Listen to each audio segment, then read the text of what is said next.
Parashat Béchalach. Moïse fit décamper Israël de la plage des Joncs, et ils débouchèrent dans le désert de Chour, où ils marchèrent 3 jours sans trouver d'eau. Ils arrivèrent à Mara, où ils ne purent boire l'eau de Mara, car elle était trop amère. C'est pourquoi on nomma ce lieu Mara, amertume. Le peuple murmura alors contre Moïse en disant « Que boirons-nous » Moïse implora le Seigneur. Celui-ci lui indiqua un bois qu'il jeta dans l'eau, et l'eau devint potable.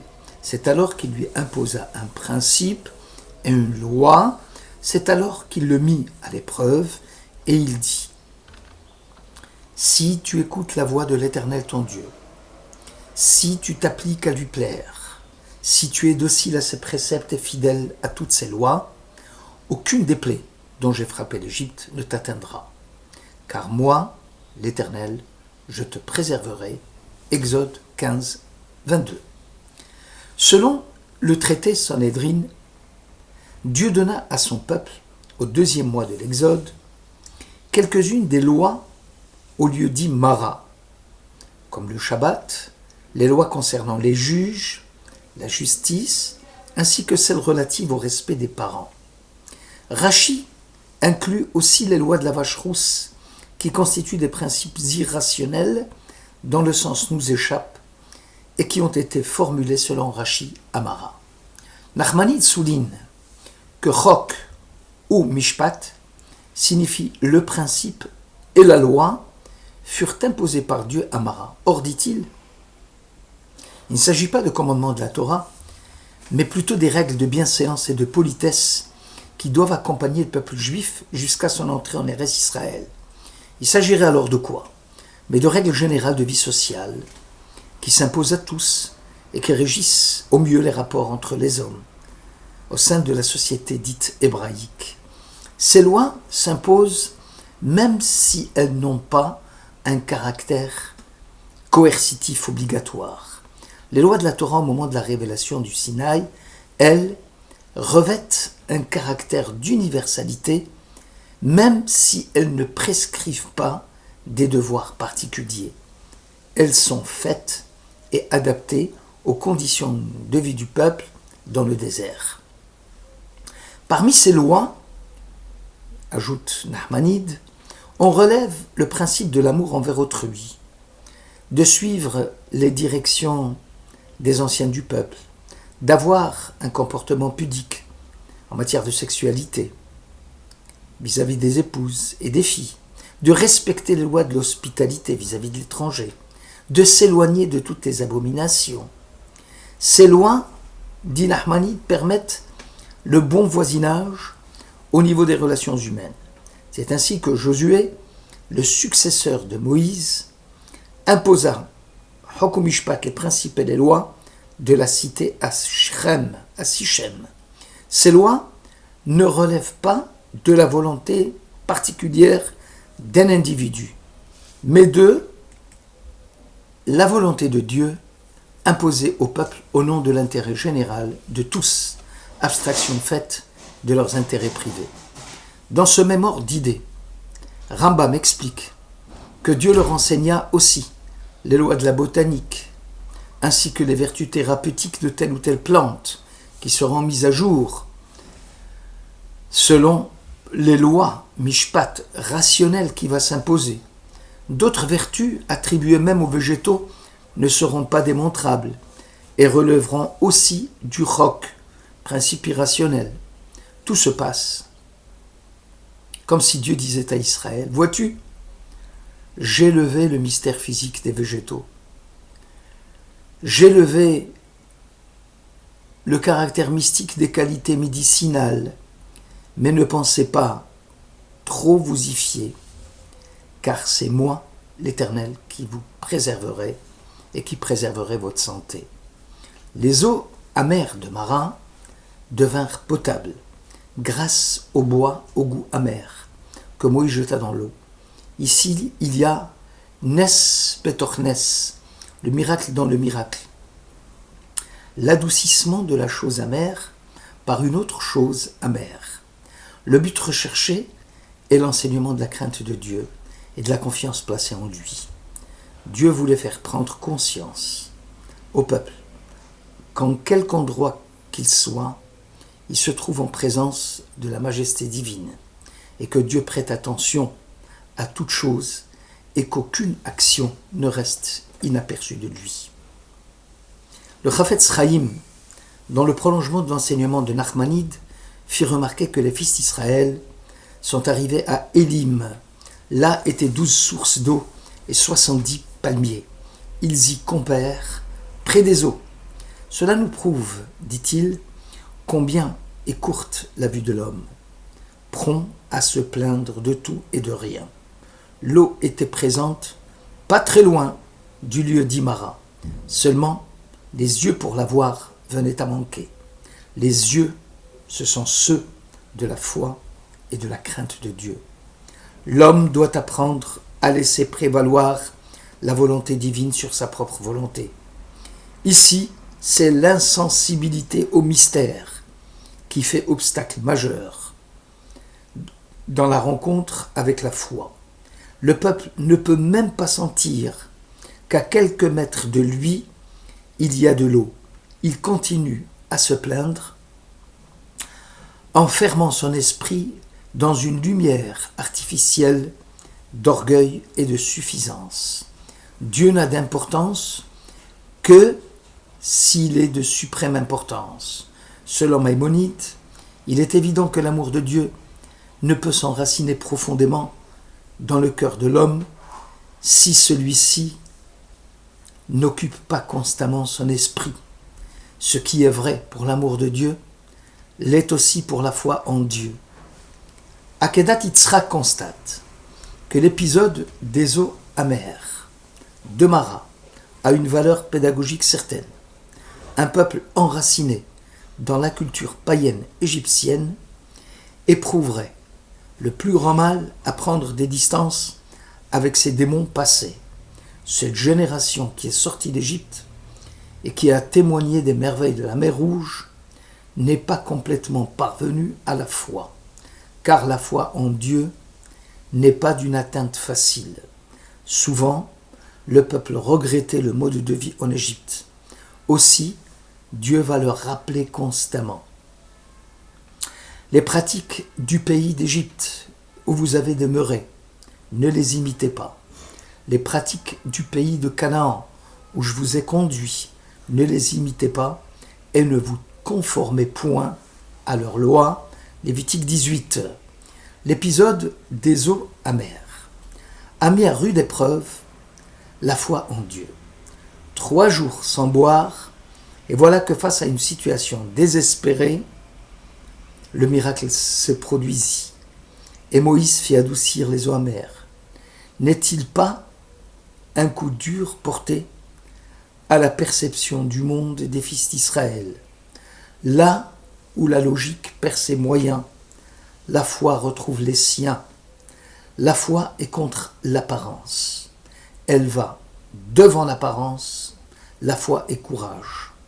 Ce quoi en la foi n'est pas démontrable, mais exige un degré de confiance au moins égal à celui que produirait une démonstration scientifique. La foi, en tant qu'engagement lucide, contrairement à la croyance naïve, enfantine, est d'abord lorsqu'on s'impose soi-même de croire en Dieu et la confiance absolue qu'on accorde à l'Éternel, même lorsque la raison ne peut nous aider. Cela suppose une confiance au-delà de ce que la raison peut démontrer, à la limite de l'absurde.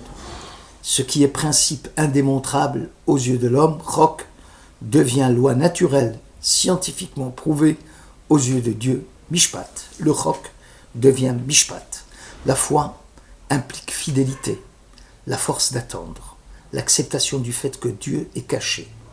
Or, le défaut de perception directe de Dieu dans la nature est le paradoxe de toute existence religieuse. Et pourtant, Dieu n'est pas indifférent à l'appel de l'homme. Tel fut le message et la portée de l'expérience de Mara. Khatam Sofer écrit « Tous les phénomènes naturels ne peuvent être saisis par l'intellect, et la réalité des choses ne saurait s'identifier à leur apparence sensible. Toujours fugace et changeante, la réalité n'est pas la vérité, car elle n'est rien d'autre pour nous que la façon dont les choses apparaissent. Tous les phénomènes naturels ne peuvent faire l'objet des sciences de la nature, car les données de l'expérience sont incapables de lever le voile sur les choses et les manifestations sensibles. Il y aurait donc un monde situé en deçà de la science, presque inaccessible par l'intermédiaire des sens ou par la manifestation de la conscience et de l'intuition. Dieu montre à Israël que le bois amer, jeté dans les eaux amères, rend celle-ci potable. C'est illogique, mais c'est un fait non démontrable. D'où l'enseignement suivant. Ne pas se fier aux apparences. Et la nature n'est pas seulement la matière et l'étendue qui s'offre à la compréhension d'un esprit rationnel. La réflexion sur la nature, comme l'étude des équilibres naturels, nous rappelle que la connaissance de la nature ne nous donne pas seulement la conscience du pouvoir de l'homme, mais surtout les limites du pouvoir de l'homme. Dès lors, le roc, principe irrationnel qui est dans la nature, tout comme le mishpat, principe rationnel. Si Israël pouvait saisir le sens de roc, de l'expérience de Mara, il aurait compris la loi rationnelle mishpat enfouie dans la nature. L'homme de la Bible possède une conscience profonde du fait que Dieu l'ultime est au-delà du donné. Ce donné n'est pas l'ultime, puisqu'il a été créé par Dieu qui n'est pas donné. La puissance divine se tient derrière chaque phénomène, chaque événement de la nature, est considéré comme un acte de la providence divine. Et ce n'est pas seulement une loi immanente à la nature, mais c'est le décret divin qui domine tout. L'homme de la Bible ne tient rien pour acquis à ses yeux, de même que les phénomènes dépendant des lois de la nature. De même, les lois de la nature sont sous dépendance divine. Et le monde peut ne pas durer. Il est conscient de l'alternative de l'anéantissement du donné. Les montagnes peuvent bouger et les collines s'ébranler, disait Isaïe au chapitre 54. Le monde est aussi trop merveilleux pour être totalement compris en fonction de l'homme, dans sa signification ultime. Le monde doit être compris en fonction de Dieu. Toutes les choses sont ses serviteurs. C'est où Einechem ou levez vos yeux en haut et voyez Mi bara ele, qui a créé tout cela. Il y a une forme supérieure du sens de la vue. Nous devons apprendre à lever les yeux en haut pour pouvoir voir que le monde est une question et qu'au-delà de la grandeur et du sublime de la nature, il y a Dieu. Écrivait Échelle. Rambam considère que l'expérience de Mara est fondatrice de la loi monothéiste pure, puisque le peuple prend conscience ici que Dieu n'est pas un phénomène de la nature. Ce n'est pas un problème scientifique, et la science ne saurait le résoudre. C'est un problème qui se rapporte à ce qui surpasse la nature, à ce qui se tient au-delà de toute chose et de tous les concepts, puisque Dieu transcende les limites de tout le donné. L'objet de la science est d'expliquer les méthodes de la nature. Chaque explication scientifique d'un phénomène naturel repose sur l'hypothèse que les choses se comportent d'une façon rationnelle et intelligible à la raison humaine. Or, l'expérience de Mara montre que l'essence de la réalité est incompatible avec nos catégories. La nature et l'essence des choses est ineffable et incompatible avec l'esprit humain, de même que la découverte de la compatibilité de la réalité avec l'esprit humain est la racine de la science, de même l'incompatibilité du monde avec l'esprit humain est la racine de l'intuition religieuse. Le rituel sacrificiel est postérieur au culte de Dieu, pur, tel qu'il se manifeste à Mara. C'est parce que le peuple ne pouvait s'adapter à l'idée de la transcendance pure d'un Dieu caché lointain, au-delà de toute atteinte, que nul ne peut pénétrer à fond de sa sagesse et de son essence, et que le culte sacrificiel alors fut institué pour penser l'ultime et tenter, avec l'aide de la liturgie, de percer les ténèbres de l'éloignement de Dieu. Il est remarquable de constater que seul Maïmonide considère les lois de Marat comme le sommet du perfectionnement moral et spirituel, alors que pour les autres commentateurs, ce sont les étapes intermédiaires, mais nécessaires avant la révélation. Pour Nachmanide, ce sont simplement des règles de bienséance sociale et de civilisation qui ont pour but de régler les rapports humains, alors que pour Rambam, les lois de Marat sont le sommet du perfectionnement moral et spirituel. Ahmed Davar enfin souligne que l'expérience de Marat a un caractère nettement didactique. Le manque d'eau s'apparente à la soif de l'étude de la Torah.